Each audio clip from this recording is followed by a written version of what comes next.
চারদিকে লাল আর লাল, যেদিকে দুচোখ যায় শুধু লাল পতাকা। সোমবার শহীদ ইরানের সর্বোচ্চ নেতা আয়াতুল্লাহ আলী খামেনির শেষ বিদায়ে শ্রদ্ধা জানাতে রাস্তায় নেমেছিলেন কোটি কোটি মানুষ। কিন্তু ভিড়ের মধ্যেও সবচেয়ে বেশি নজর কেড়েছে হাজার হাজার লাল পতাকা। শুধু ইরান নয়, গোটা বিশ্বের নজর ছিল এই পতাকাগুলোর দিকে। সাধারণত কোনো রাষ্ট্রীয় শোকানুষ্ঠানে কালো বা জাতীয় পতাকা বেশি দেখা যায়, কিন্তু ইরানে লাল পতাকার এমন ব্যাপক উপস্থিতি ছিল অত্যন্ত তাৎপর্যপূর্ণ। কিন্তু কেন এই লাল পতাকা? প্রশ্ন উঠেছে, এই লাল পতাকা কি শুধুই শোকের প্রতীক, নাকি এর মাধ্যমে দেশটি বিশ্বকে বিশেষ কোনো রাজনৈতিক ও সামরিক বার্তা দিতে চাইছে? বাস্তব ইরানের রাজনৈতিক সংস্কৃতি, শিয়া ধর্মীয় ইতিহাস এবং সাম্প্রতিক আঞ্চলিক উত্তেজনার প্রেক্ষাপটে লাল পতাকার অর্থ অনেক গভীর। দর্শক, ইরানের সংবাদ মাধ্যম ও আন্তর্জাতিক বিভিন্ন গণমাধ্যমে প্রকাশিত ছবি ভিডিওতে দেখা গেছে তেহরানের আজাদি স্কোয়ারে তিল ধারণের জায়গা নেই। গায়ে গা ঘেঁষে দাঁড়িয়ে রয়েছেন সাধারণ মানুষ।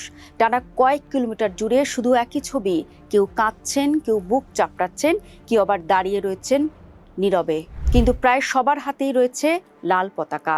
তাতে আরবি ভাষায় লেখা ইয়া লি তারাত আল হুসাইন, বাংলায় যার অর্থ হে হুসাইনের প্রতিশোধ গ্রহণকারীরা। শিয়া মুসলিমদের কাছে লাল পতাকা শুধু শোকের চিহ্ন নয়, শহীদকে সম্মান জানানোর প্রথাও। একই সঙ্গে অন্যায়ের বিরুদ্ধে লড়াই এবং প্রতিশোধের প্রতীক হিসেবেও পরিচিত। এই বিশ্বাসের শিকড় লুকিয়ে রয়েছে সপ্তম শতকের কারবালার যুদ্ধে। সেই যুদ্ধে নিহত হয়েছিলেন মহানবী হজরত মুহাম্মদ সাল্লাল্লাহু আলাইহি সাল্লামের দৌহিত্র ইমাম হুসেইন। শিয়া সম্প্রদায়ের কাছে তার মৃত্যু আত্মত্যাগ এবং ন্যায় বিচারের সংগ্রামের প্রতীক। কোনো শহীদ বা গুরুত্বপূর্ণ ধর্মীয় ব্যক্তিত্বের রক্তের বিচার না হওয়া পর্যন্ত লাল পতাকা উঠতে পারে, এমন বিশ্বাস বহু শতাব্দী ধরে চলে আসছে। অর্থাৎ লাল পতাকা শুধু শোক প্রকাশ করে না, এটি প্রতিরোধ, প্রতিশোধ এবং সংগ্রামের প্রতীকও। ইতিহাসবিদদের মতে লাল পতাকার অর্থ হলো নির্দোষ মানুষের রক্ত ঝরেছে, কিন্তু তার বিচার এখনো হয়নি।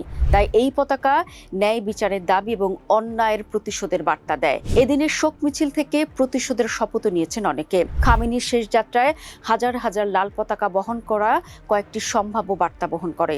প্রথমত, এটি দেশের জনগণকে ঐক্যবদ্ধ রাখার একটি প্রতীকী প্রচেষ্টা।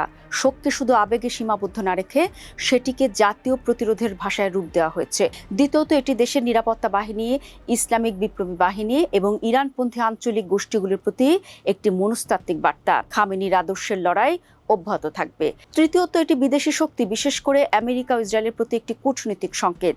ইরান বোঝাতে চেয়েছে নেতৃত্বের পরিবর্তন হলেও তাদের নীতিতে মৌলিক পরিবর্তন আসবে না। সাধারণত মহরম মাসের শোক জ্ঞাপনের সময় এই লাল পতাকা দেখা যায়। তবে গত কয়েক বছর ধরে ইরানে যখনই বড় ধরনের সামরিক বা রাজনৈতিক সংকট তৈরি হয়, তখন প্রায়ই কোম শহরের জামকারান মসজিদের গম্বুজে লাল পতাকা উত্তোলন করা হয়।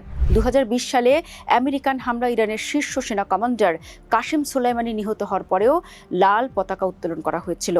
তখনও তা ছিল প্রতিরোধ এবং প্রতিশোধের প্রতীক। আলী খামেনি নিহত হওয়ার পরেও ইরানের জামকারান মসজিদের গম্বুজে লাল রঙের প্রতিশোধের পতাকা উড়িয়েছিল ইরান সরকার। তার কফিনও মোড়া ছিল লাল পতাকায়। শেষ যাত্রায় আমেরিকান প্রেসিডেন্ট ডোনাল্ড ট্রাম্প এবং ইসরায়েলের প্রধানমন্ত্রী বেনিয়ামিন নেতানিয়াহুর বিরুদ্ধেও তীব্র ক্ষোভ প্রকাশ করেন বহু মানুষ। তেহরানের বিভিন্ন জায়গায় তাদের বিরুদ্ধে স্লোগান ওঠে। এমনকি ইমাম হুসেন স্কোয়ারে ট্রাম্পের কুশপুত্তলিকাও ঝুলিয়ে বিক্ষোভ দেখান অনেকে। খামেনির শেষ যাত্রায় হাজার হাজার লাল পতাকা ছিল না শুধুই শোকের প্রতীক, এটি ছিল ধর্মীয় ইতিহাস, জাতীয় পরিচয়, রাজনৈতিক বার্তা এবং কৌশলগত মনস্তত্ত্বের এক শক্তিশালী সমন্বয়।